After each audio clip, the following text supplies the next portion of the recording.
Saudara-saudari yang terkasih, adik-adik, anak-anak, remaja, para romo, bruder dan suster yang dikasihi Tuhan.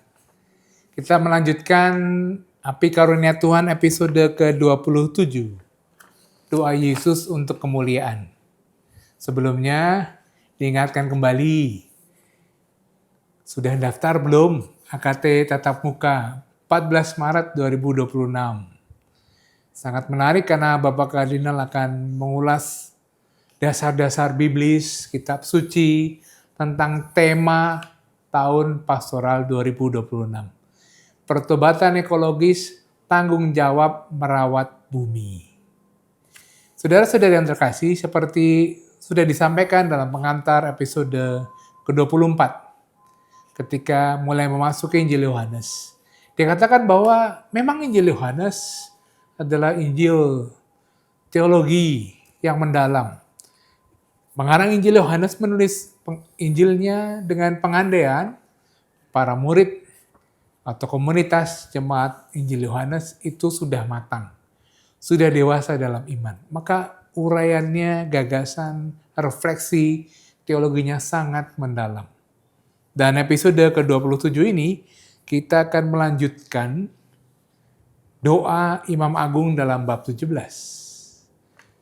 Bapak Kardinal akan menjelaskan nanti kaitan antara Eksodus yang dialami oleh bangsa Israel karena Musa dengan Eksodus dalam doa Imam Agung Injil Yohanes yang akan berkisah pada sengsara Kristus. Dalam perjanjian lama, Eksodus disampaikan dalam peristiwa keluaran. Peristiwa Musa membawa umat perjanjian keluar dari Mesir menuju tanah terjanji. Dalam Paskah Yahudi dan dalam Paskah Kristiani adalah wafat dan kebangkitan Yesus. Dan itulah saat-saat keselamatan. Sangat mendalam sekaligus menarik. Selamat mendengarkan, selamat merenungkan, dan selamat berdoa.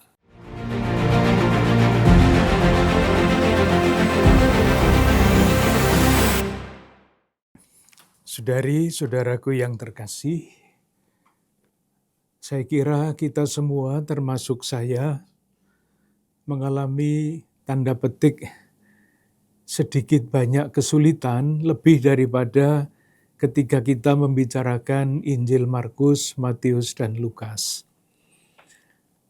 Tetapi kesulitan itu ya memang bukan karena apa-apa, tetapi kalau kita memperhatikan, mengingat tempat Injil Yohanes di dalam perkembangan tradisi Injil, Injil Yohanes memang boleh dikatakan diperuntukkan bagi murid-murid Yesus yang sudah matang.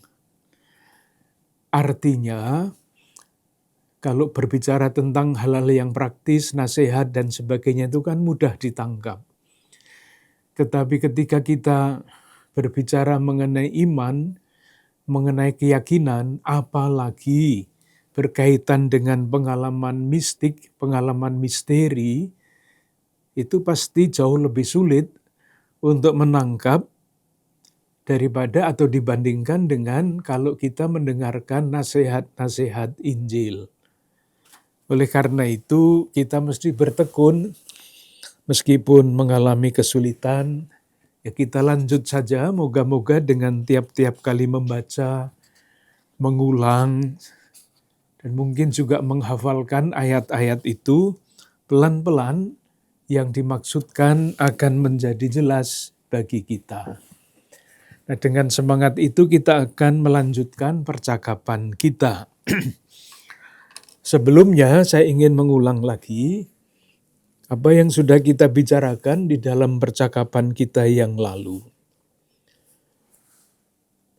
Percakapan-percakapan selanjutnya akan menyangkut ciri dari doa. Doa Imam Agung yang kita temukan di dalam Injil Yohanes bab 17. Yohanes bab 17 boleh dikatakan sebagai bab doa yang isinya sangat kaya. Sekarang akan kita ulang beberapa hal. Kita beri judul saja, kekayaan doa di dalam Injil Yohanes itu doa yang seperti apa.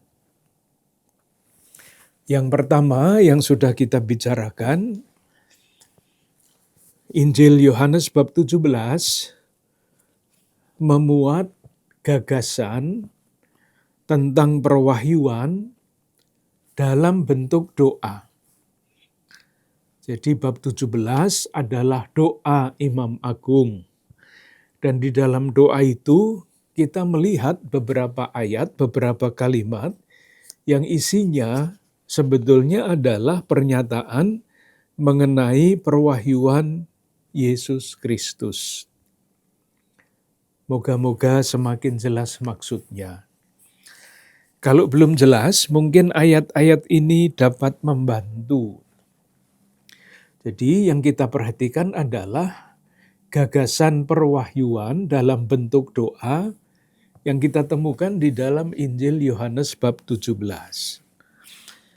Kita lihat beberapa ayat ini. Bab 17 ayat 2.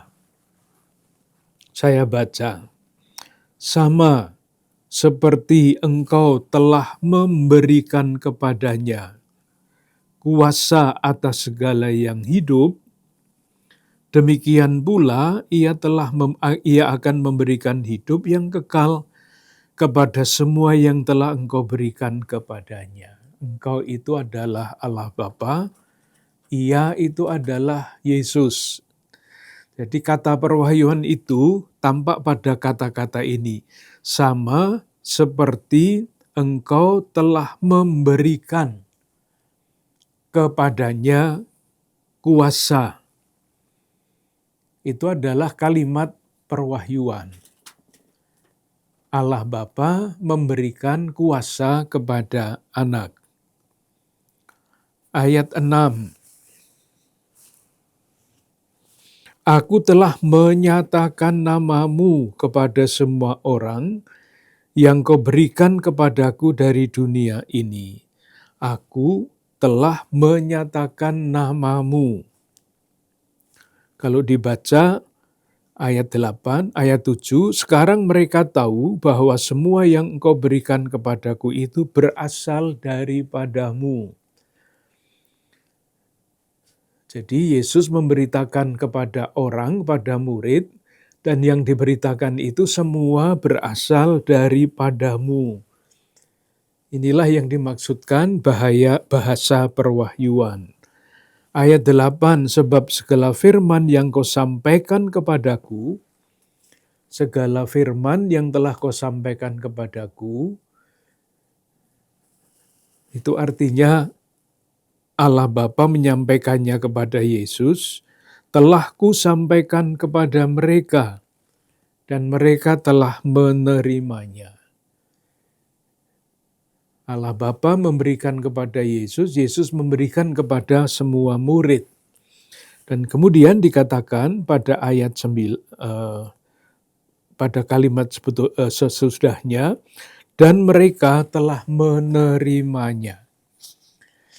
Itu yang dimaksud dengan kata-kata perwahyuan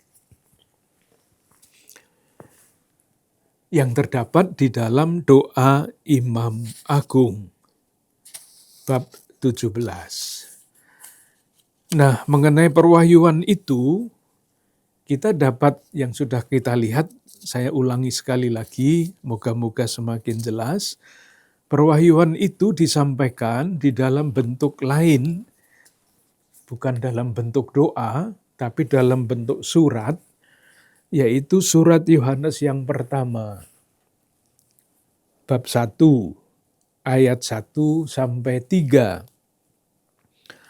Apa yang telah ada sejak semula, yang telah kami dengar, yang telah kami lihat dengan mata kami, yang telah kamu saksikan dan yang telah kami raba dengan tangan kami tentang firman hidup, itulah yang kami tuliskan kepadamu.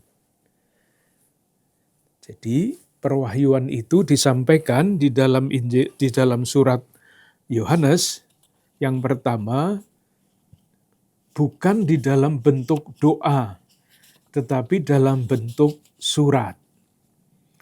Seperti ada bentuk sastra Injil, ada bentuk sastra surat, ada bentuk sastra kisah. Lalu di dalam bentuk-bentuk sastra itu ada yang lain-lain lagi, sub-subnya, ada himne. Nah, ini adalah perwahyuan. Dengan demikian, kita sampai kepada kesimpulan bahwa yang namanya wahyu itu bukan konsep, bukan kebenaran, bukan buku, tetapi wahyu itu isinya adalah Allah sendiri yang menyatakan diri di dalam Yesus. Melalui Yesus kita mengenal siapa Allah itu. Jadi wahyu adalah pribadi Yesus. Sekali lagi bukan kata-kata, bukan buku, tetapi pribadi Yesus. Itu satu. Yang kedua, orang beriman menanggapi pernyataan diri Allah itu. Menanggapinya bagaimana caranya? Menanggapinya lewat iman. Iman kepada siapa? Ya iman kepada Yesus tentu saja, yang adalah wahyu Allah. Nah, ketika orang beriman kepada Yesus yang adalah wahyu Allah, orang itu masuk, ini loncatan yang tidak mudah. Ketika orang beriman kepada Yesus yang adalah wahyu Allah, secara imani, secara misteri, orang itu masuk ke dalam hidup abadi. Kalau ditanya rasanya hidup abadi seperti apa, ini bukan masalah perasaan, ini masalah keyakinan. Dengan beriman kepada Yesus, kita sebetulnya sudah masuk ke dalam hidup abadi. Dan hidup abadi itu apa? Hidup abadi tentu yang paling mudah adalah hidup sesudah kematian di dunia ini. Tetapi hidup abadi di dalam Injil Yohanes itu bukan masa depan. Hidup abadi itu, katakanlah kalau menggunakan istilah yang berbeda, hidup sejati, itu adalah hidup yang bisa kita hayati sekarang ini juga. Karena apa? Karena dengan percaya beriman kepada Yesus, Yesus anak yang adalah satu dengan Bapa, dengan dorongan Roh Kudus kita beriman, maka di dalam dinamika itu kita sudah mengalami hidup dalam persekutuan Tritunggal Maha Kudus. Moga-moga jelas. Jadi kalau ditanya perasaannya seperti apa, ya tidak bisa menjawab. Tetapi kalau ini keyakinan yang dirumuskan berdasarkan pengalaman mistik. Yohanes sebagai pengarang Injil sampai pada pengalaman mistik itu. Dan ia mengungkapkan pengalaman mistik persatuannya dengan Bapa di dalam doa Imam Agung ini. Moga-moga jelas. Ini sudah kita bicarakan, sengaja saya ulang lagi, moga-moga menjadi semakin jelas. Yang sudah kita bicarakan dan lebih mudah untuk dimengerti tentu saja adalah yang nomor 2. Yang pertama tadi doa yang mengungkapkan pengalaman mistik dengan Yesus. Yang kedua adalah doa untuk kesatuan. Intinya apa? Dasarnya apa? Bahwa doa Imam Agung Yohanes bab 17 ini adalah juga doa untuk memohon kesatuan. Sebetulnya sudah sangat jelas di dalam beberapa ayat, tetapi akan kita lihat beberapa ayat yang lain. Yang sudah kita bicarakan adalah Yesus yang menyatakan diri sebagai terang dunia. Jadi terang dunia bukan terang sekelompok orang atau sebagian tempat, tetapi terang dunia bab 8 ayat 12. Maka Yesus berkata pula kepada orang banyak, katanya, akulah terang dunia. Diulang lagi pada bab 9 ayat 5. Kalau kita bicara tentang dunia, itu tentu maksudnya adalah seluruh dunia. Doa untuk kesatuan. Penjelasannya kita temukan pada bab 4, kisah mengenai wanita Samaria.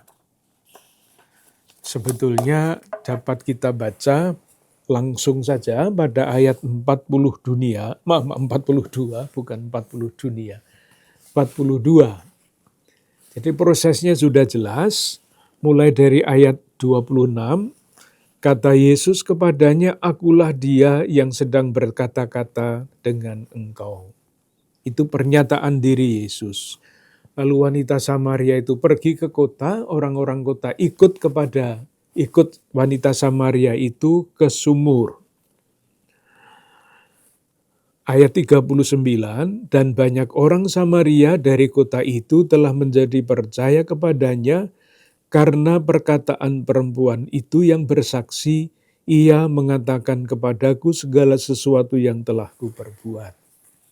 Orang-orang kota itu percaya berkat kesaksian orang Samaria, wanita Samaria. Tetapi pada puncak ayat 32, ayat 42, lalu orang-orang kota itu berkata begini, kami percaya, tetapi bukan lagi karena apa yang kau katakan, sebab kami sendiri telah mendengar dia dan kami tahu, kami sendiri, jadi bukan karena orang lain, sudah menjadi iman pribadi. Kami sendiri telah mendengar dia dan kami tahu bahwa dialah benar-benar juru selamat dunia. Kata yang penting adalah juru selamat dunia. Itu doa untuk kesatuan. Dan sebetulnya kalau kita kembali pada Yohanes 17, kita kan sudah seringkali mengulang-ulang ayat-ayat ini, dihafalkan juga bagus. Misalnya pada ayat berapa ya? Ayat 11. Ya Bapa yang kudus, peliharalah mereka dalam namamu, yaitu namamu yang telah Engkau berikan kepadaku, supaya mereka menjadi satu, sama seperti kita, menjadi satu, kesatuan. Ini doa, jadi tidak sama dengan realitas. Realitas itu ternyata dunia ini tercerai-berai. Tetapi itulah yang didoakan oleh Yesus, dan terus didoakan. Realitas itu belum akan tercapai, bersatu dengan di antara manusia sendiri dan bersatu dengan Yesus, bersatu di dalam pengalaman mistik kesatuan Tritunggal yang Maha Kudus. Dunia ini tetap tercerai-berai. Dalam tanda kurung sebagai ilustrasi, di Keuskupan Agung Jakarta kan tahun ini tema pokok pastoralnya adalah merawat bumi rumah kita bersama. Ya betul apa enggak bahwa bumi ini rumah kita bersama? Seandainya bumi ini adalah rumah kita bersama, pasti enggak ada saudari-saudara kita yang menderita. Enggak ada perang yang rebutan apalah, sumber daya alam dan sebagainya. Jadi doa Yesus dengan realitas itu, isinya, realitasnya sangat jauh. Kita sampai di situ dalam percakapan kita yang lalu. Sekarang kita lanjutkan dengan yang ketiga, ciri doa apa? Saya ulang lagi, kenapa kita bicara tentang ciri-ciri doa? Di salah satu sumber, salah satu dasar pengalaman mistik adalah membaca peristiwa Yesus, Sang Imam Agung ini, dengan latar belakang Perjanjian Lama. Itu salah satu kesulitan bagi kita untuk mengikuti memahami Injil Yohanes, karena pengandaiannya orang yang membaca Injil Yohanes itu faham betul tentang Perjanjian Lama. Ketika Perjanjian Lama tidak kita kuasai pesan-pesannya, maka membaca Injil Yohanes juga tidak mudah. Jadi kalau kita mengalami kesulitan, ya itu wajar, tidak apa-apa, kita tekun saja membaca dan berusaha memahaminya dengan bantuan-bantuan yang tersedia bagi kita. Nah, sekarang yang ketiga. Di dalam doa Imam Agung ini tersembunyi gagasan tentang peziarahan. Oh, kita sudah membicarakan itu ya. Yang kita lihat adalah dalam Perjanjian Lama, kitab Nabi Yesaya bab 2 ayat 2 sampai 3.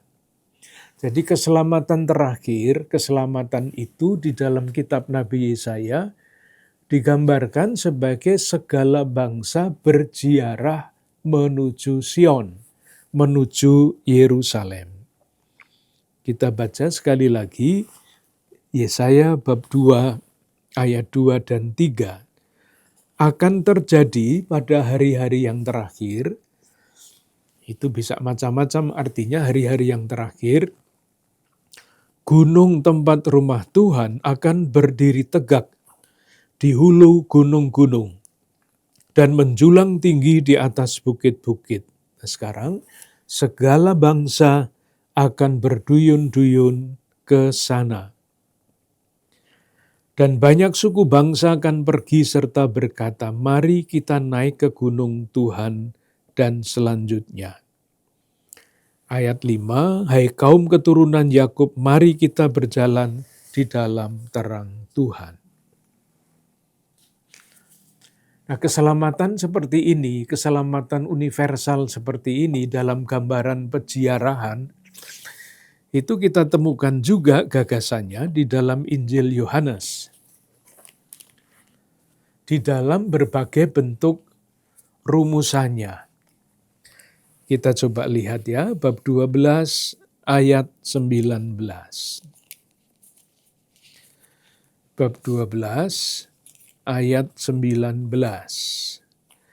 Ini bentuknya adalah ironi. Artinya yang mengatakan bahwa keselamatan itu untuk seluruh bangsa, itu bukan Yesus, bukan murid-murid Yesus, tetapi justru musuh-musuh Yesus. Jadi ironinya, namanya musuh-musuh Yesus kok bicara tentang keselamatan universal yang yang diperoleh berkat Yesus. Bab 12 ayat 19. Bunyinya begini. Maka kata orang-orang Farisi kepada yang lain.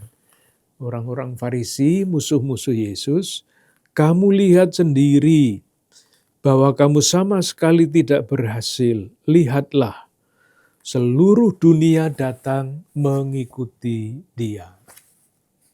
Tadi di dalam kitab Nabi Yesaya, segala bangsa berduyun-duyun menuju kota suci Yerusalem. Dan kemudian kata-kata orang Farisi itu disusul dengan kalimat yang ada pada bab 12 ayat 20 sampai 21. Ayat 20, di antara mereka yang berangkat untuk beribadah pada hari raya itu, terdapat beberapa orang Yunani. Orang-orang itu pergi kepada Filipus yang berasal dari Betsaida di Galilea, lalu berkata kepadanya, Tuan, kami ingin bertemu dengan Yesus. Lihat, ingin bertemu dengan Yesus. Inilah contoh orang-orang Yunani itu yang datang kepada Yesus, yang terungkap di dalam perjanjian lama, bangsa-bangsa berduyun-duyun menuju Yerusalem. Nah, kapan itu yang namanya hari terakhir itu, hari-hari terakhir itu? Jawabannya ada pada ayat berapa? Pada ayat 27. Dikatakan begini, sekarang jiwaku terharu. Dan apakah yang akan kukatakan, Bapa selamatkanlah aku dari saat ini. Jadi kuncinya adalah saat. Saat itu adalah, nanti akan kita lihat lebih rinci lagi, saat itu adalah saat sengsara, wafat, dan kebangkitan Yesus. Ayat kuncinya ada pada ayat 32. Dan apabila aku ditinggikan dari bumi, aku akan menarik semua orang datang kepadaku. Jadi gampangannya, di dalam kitab Nabi Yesaya, bangsa-bangsa itu akan berduyun-duyun menuju kota suci Yerusalem, tempat gunung Tuhan terletak. Di dalam Injil Yohanes, yang namanya tujuan dari peziarahan itu adalah ayat 32, dan apabila aku ditinggikan dari bumi, aku akan menarik semua orang datang kepadaku. Masih juga dapat kita lihat, keselamatan universal itu diucapkan pada bab 11 ayat 50. Coba kita lihat bab 11 ayat 50. Ini kisah yang judulnya adalah persepakatan untuk membunuh Yesus. Ayat 30, dibaca ayat 49 sebelum ayat 50. Tetapi seorang di antara mereka, yaitu Kayafas, imam besar pada tahun itu, berkata kepada mereka, nah sekarang kamu tidak tahu apa-apa dan kamu tidak insaf, bahwa lebih berguna bagimu jika satu orang mati untuk bangsa kita daripada seluruh bangsa kita ini binasa.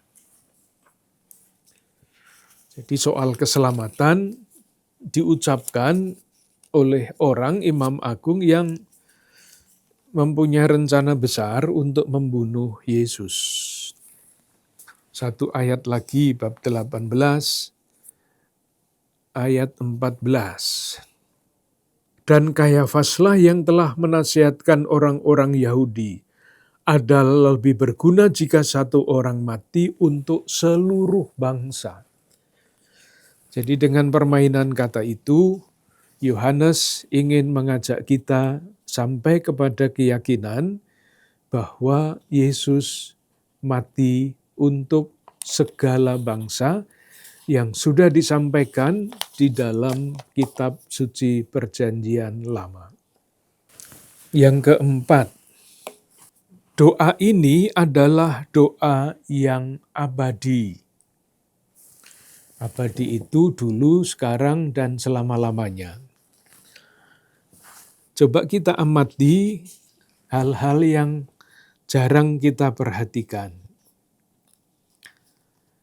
Bab 17 ayat 1. Bab 17 ayat 1. Frase ini, demikianlah kata Yesus. Yang dikatakan demikianlah kata Yesus itu yang mana?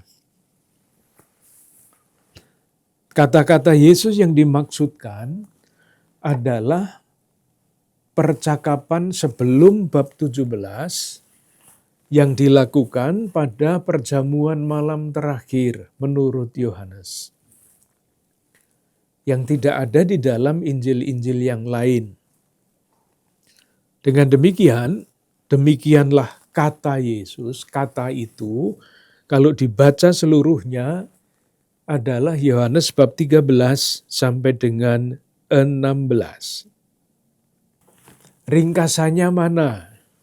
Ringkasan kata-kata itu bab 13 sampai 16. Ringkasannya ada pada bab 16 ayat 33. Moga-moga jelas maksudnya. Jadi kata-kata itu ada pada bab 16 ayat 33. Semuanya itu, nah semuanya itu yang mana? Semuanya itu adalah bab 13 sampai dengan bab 16 ayat 32. Semuanya itu kukatakan kepadamu supaya kamu beroleh damai sejahtera dalam aku. Dalam dunia kamu menderita penganiayaan, tetapi kuatkanlah hatimu, aku telah mengalahkan dunia. Lalu disambung bab 17 ayat 1, demikianlah kata Yesus. Bab 13 sampai bab 16. Nah, sesudah itu ada apa? Sesudah itu adalah doa Imam Agung. Yang tadi kan kita mau mencoba melihat ini adalah doa yang abadi. Nah, abadi keabadian itu berkaitan dengan waktu, maka kita lihat sekarang kata-kata, kalimat-kalimat dengan keterangan waktu yang berbeda-beda.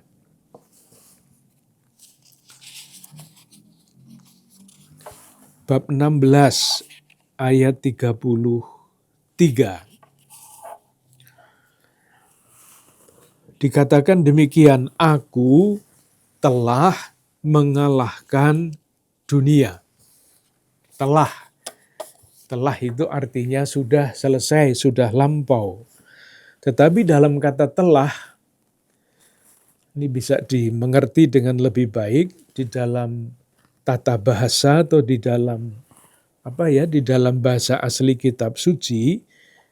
Kata telah itu bisa dimengerti 1 masa lampau, 2 masa sekarang, termasuk masa yang akan datang. Pengaruh dari peristiwa itu bukan hanya sampai sekarang, tetapi juga sampai yang akan datang.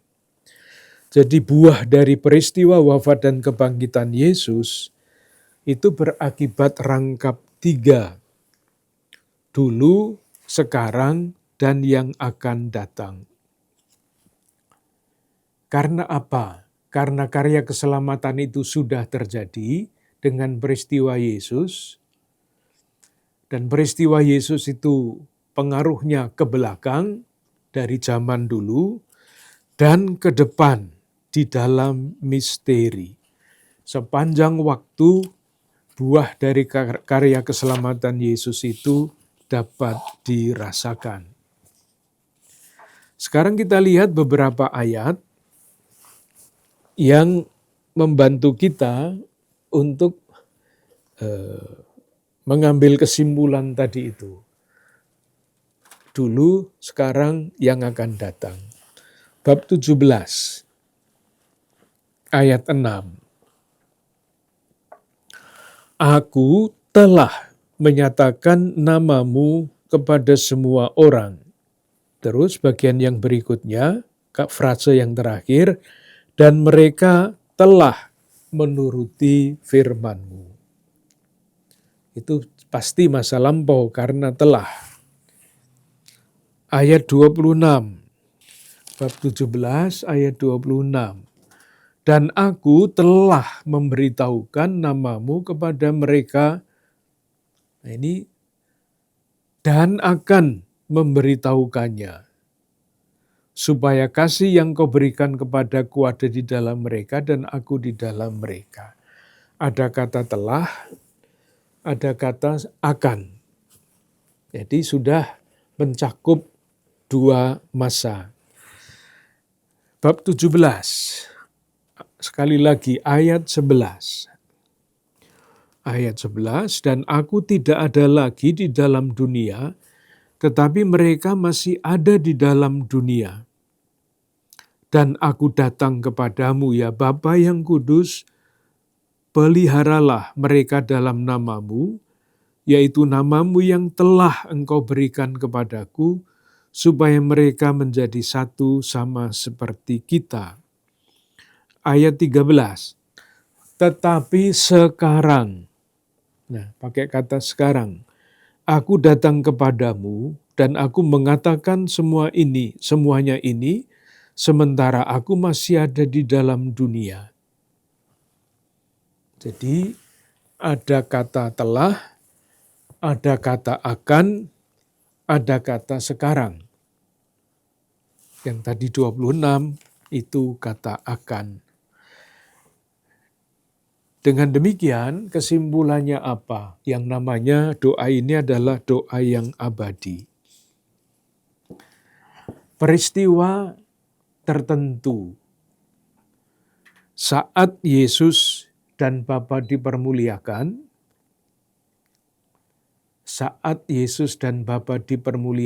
yaitu sengsara, wafat dan kebangkitan Yesus. Yesus diangkat kembali kepada Bapa, itulah saat sebagai pusat sejarah. Pusat dari waktu karya keselamatan Allah. Dan sekarang harus menggunakan istilah yang mengatasi waktu. Jadi pengaruh dari karya keselamatan Allah, Bapa Yesus dipermuliakan, itu adalah peristiwa yang mengatasi waktu. Coba kita lihat itu bisa dikatakan bisa dilihat pada ayat bab 13 ayat 31. Sekarang anak manusia dipermuliakan dan Allah dipermuliakan di dalam Dia. Kapan itu? Peristiwa salib, Yesus wafat dan dimuliakan. Yesus masuk di dalam kemuliaan Bapa sambil membawa semua orang beriman sampai kepenuhan waktu. Dan peristiwa itu sekarang dirayakan di dalam perayaan Ekaristi. Yang terakhir, yang kelima. Nanti masih ada yang lain. Kita mengenal di dalam Perjanjian Lama istilah Exodus. Exodus itu adalah peristiwa keluaran. Buku kedua di dalam Perjanjian Lama adalah kitab Keluaran yang menceritakan peristiwa Yesus Musa membawa umat Allah Perjanjian Lama keluar dari Mesir menuju tanah terjanji. Itulah Exodus. Exodus itu dimulai dengan apa? Dengan Paskah. Jadi sebelum bangsa Israel keluar dari Mesir, mereka merayakan Paskah. Paskah Yahudi masih dirayakan sampai sekarang. Paskah kita itu mana? Paskah kita. Paskah yang sekarang itu apa? Paskah kita yang sekarang adalah wafat dan kebangkitan Yesus. Kapan itu terjadi? Paskah baru itu kapan? Exodus baru itu kapan? Exodus dan Paskah baru itu terlaksana pada saat. Kata saat adalah kata yang sangat bermakna di dalam Injil Yohanes. Jadi ketika Yesus wafat dan bangkit yang terjadi pada saat, terjadilah Paskah baru, terjadilah Exodus baru. Nah sekarang kita akan menyelidiki, tentu dengan sedikit membingungkan, tidak apa-apa kita tempuh saja, beberapa ayat di dalam Injil Yohanes yang berbicara tentang saat. Kita coba daftar saja ayat-ayat di dalam Injil Yohanes yang berbicara tentang saat. Itu kadang-kadang dikatakan belum tiba, akan tiba, sudah tiba, dan sebagainya. Mirip-mirip dengan yang tadi sudah kita bicarakan. Kita coba lihat.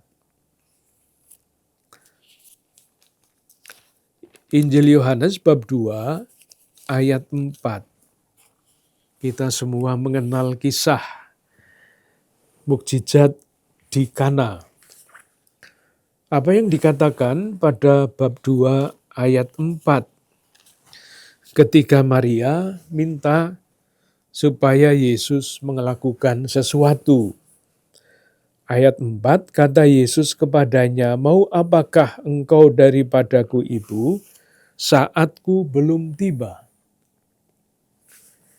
Saat ini apa maksudnya? Lalu pada bab berapa? Bab yang sama, ayat 11. Hal itu dibuat Yesus di Kana yang di Galilea sebagai yang pertama dari tanda-tandanya, dan dengan itu ia telah menyatakan kemuliaannya. Silahkan memperhatikan frase ini. Hal itu dibuat Yesus di Kana yang di Galilea sebagai yang pertama dari tanda-tandanya. Jadi nanti akan tanda kedua, tanda dan sebagainya. Dan tanda puncak itu bukan mukjizat lagi. Tanda yang paling puncak adalah wafat dan kebangkitan Yesus. Jadi kalau mukjizat yang di Kana itu dilakukan oleh Yesus pada waktu saatnya belum tiba. Tetapi ketika saatnya, meskipun saatnya belum tiba, Yesus sudah menunjukkan, menyatakan kemuliaannya. Tapi kemuliaan yang belum utuh. Belum tiba saatnya. Bab 4 ayat 21. Jadi kita mengumpulkan kata saat lalu nanti mengambil kesimpulan. Bab 4 ayat 21. Kata Yesus kepadanya, "Percayalah kepadaku, hai perempuan, saatnya akan tiba." Jadi memang belum tiba. Pada ayat 23, tetapi saatnya akan datang, jadi masih akan datang, hanya ditambah sekarang, dan sudah tiba sekarang. Jadi akan dan sudah tiba sekarang. Bab 5 ayat 25. Aku berkata kepadamu, sesungguhnya saatnya akan tiba dan sudah tiba. Lagi, satu lagi. Bab 16 ayat 32. Bab 16 ayat 32. Lihat, saatnya datang. Tadi akan, sudah, sekarang saatnya datang. Bahkan sudah datang. Tapi kemudian terus masih dikatakan kalau kita bolak-balik lagi, saatnya itu belum tiba. Maka pertanyaannya, yang dimaksudkan dengan saat itu yang mana? Jawabannya, dicoba melihat jawabannya, dicari jawabannya di dalam bab 12 ayat 23 dalam Injil Yohanes. Bab 12 ayat 23. Tetapi Yesus menjawab mereka, katanya, telah tiba saatnya Anak Manusia dimuliakan. Saatnya tiba Anak Manusia dimuliakan. Suasananya seperti apa ketika Yesus berbicara mengenai hal itu? Ayat 27, jawabannya ada di situ. Sekarang jiwaku terharu. Dan apakah yang akan kukatakan? Bapa, selamatkanlah aku dari saat ini? Tidak, sebab untuk itulah aku datang ke dalam saat ini. Bapa, muliakanlah namamu. Jadi saat ditunggu oleh Yesus, dan Yesus tidak mau dihindarkan dari saat itu. Kalau demikian, lalu kesimpulannya apa? Kesimpulannya jelas, saat itu adalah saat Paskah. Paskah itu terdiri dari wafat dan kebangkitan Kristus. Moga-moga tidak berbelit-belit ya. Saat itu yang sudah, yang akan, yang sudah dan sebagainya yang sekarang terjadi itu berkaitan dengan peristiwa yang dihadapi, diterima oleh Yesus, yaitu wafat dan kebangkitannya. Itulah saat. Nah, saat itu adalah sama dengan Paskah. Paskah Yesus. Ketika Yesus meninggalkan dunia ini, kembali kepada Bapa sejajar dengan Eksodus. Keluaran umat Israel dari Mesir, keluar dari perbudakan menuju tanah terjanji. Eksodus baru itu disejajarkan dengan Eksodus lama. Eksodus lama, bangsa Israel keluar dari tanah perbudakan menuju tanah terjanji. Yesus mengalami Eksodus pula, berangkat dari dunia ini lewat wafat dan kebangkitan, dan kembali kepada Bapa. Itulah yang namanya pemuliaan. Nah, coba sekarang kita lihat yang bab 17. Tadi itu kan ayat-ayat yang membantu kita. Sekarang kita lihat di dalam bab 17. Apakah di dalam doa Imam Agung Yesus bab 17 itu kita juga melihat gambaran seperti itu. Kita lihat bab 17 ayat 1. Lalu ia menengadah ke langit dan berkata, Bapa, telah tiba saatnya, permuliakanlah anakmu. Masih belum selesai, supaya anakmu mempermuliakan engkau. Mempermuliakan artinya, kalau Yesus mengatakan, Bapa, permuliakanlah anakmu, itu artinya Yesus akan kembali kepada keadaannya yang dulu. Ayat 5 dibaca, oleh sebab itu ya Bapa, permuliakanlah aku padamu sendiri dengan kemuliaan yang kumiliki di hadiratmu sebelum dunia ada.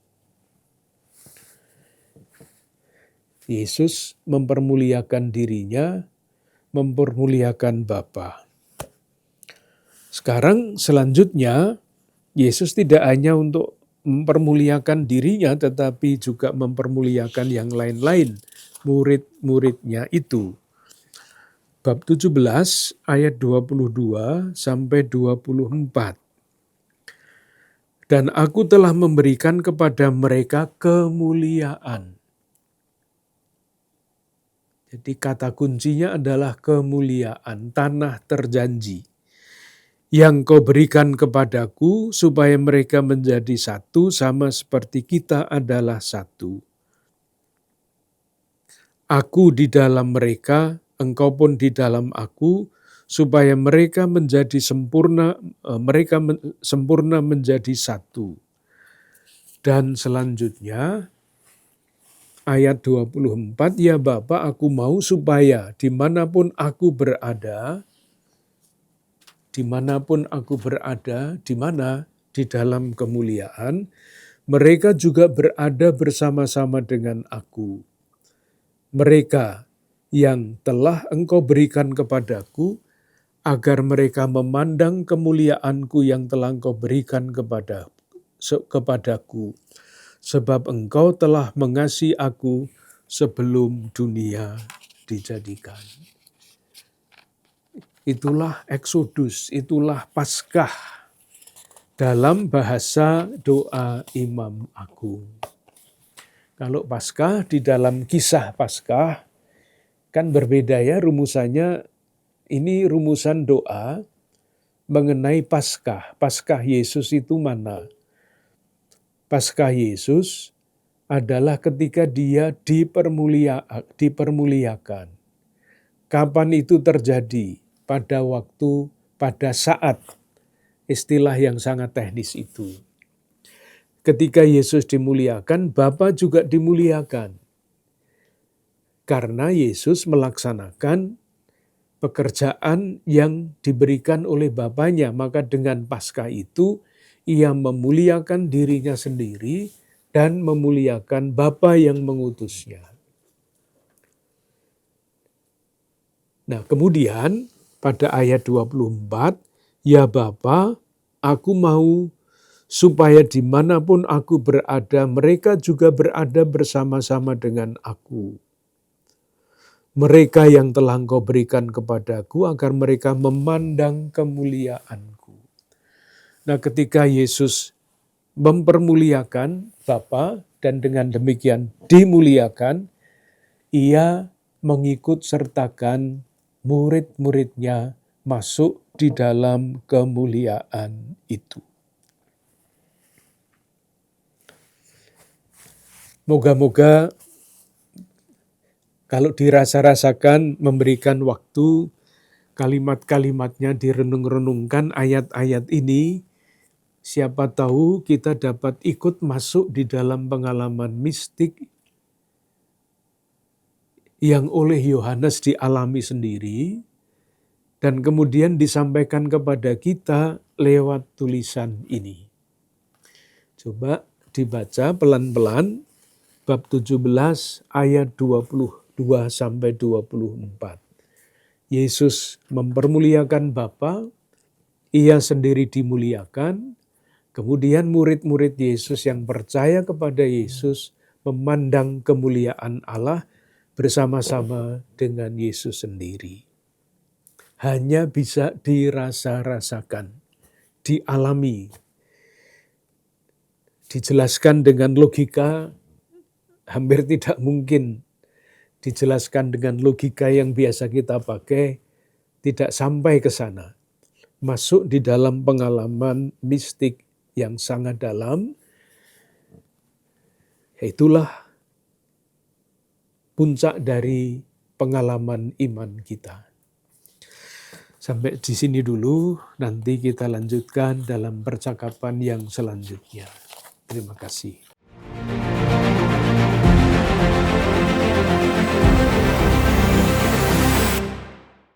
Saudara-saudari yang terkasih, kita sudah mendengarkan betapa kata saat bagi Injil Yohanes punya makna. Saat Yesus kapan? Saat Yesus ialah ketika Paskah. Saat keselamatan, saat kemuliaan kapan? Itu sudah didoakan oleh Yesus dalam Injil Yohanes bab 17 ayat 24. Doa Yesus. Yesus mohon kepada Bapa agar dimanapun Yesus berada, kita berada. Kita yang telah diberikan Bapa kepada Yesus, agar kita pengikut Yesus dan seluruh umat bisa melihat kemuliaan Tuhan dalam saat yang paripurna.